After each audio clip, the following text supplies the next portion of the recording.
Қазақ эстрадасының жұлдызы Гүлнұр Оразымбетованың анасы ауырып 24 күн бойы ауруханада жатқан. Өнер иесі отбасындағы бұл жағдай туралы ешкімге тіс жармаған.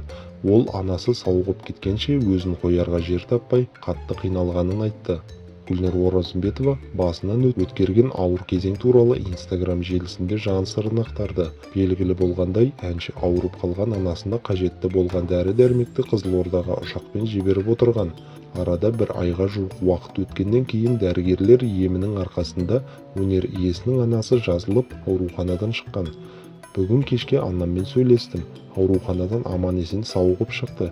Шүкір, соңғы 24 күн мен үшін қиынның қиыны болды-ау. Анамның ауырғанын ешкімге айтпадым. Қызылордаға сұраған дәрісін Астанадан зорға тауып ұшақпен жеткіздік. Уайым, түнгі ұйқы жоқ. Телефон шырылдаса жүрегім зу етіп. Шүкір, ол күндер артта қалды, қайтып келмесін. Анаммен сөйлесіп отырсам айтқаны, дәрігерлерге бас идім. 8 сағат кезекшілікте скафандрмен жүріп, қанша жанды емдеп шығару тек солардың жанкешті еңбегі, ерлігінің арқасында болып жатыр. Жандарым-ау, арасында жылы сөздерін айтып қояды дейді. Қымбатты ақ халатты аяулы жандар, аман болыңыздар. Өмірдің бар қызығын, жақсылығын көріңіздер. Аман есен осы індеттен шығайық.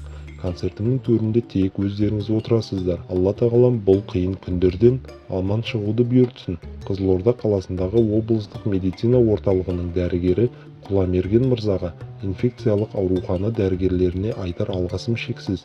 Барлық ауырып жатқан жандар аман-есен сауығып, отбасына оралыңыздар. Төңірегіміз түгел болғай, деп жазды ол.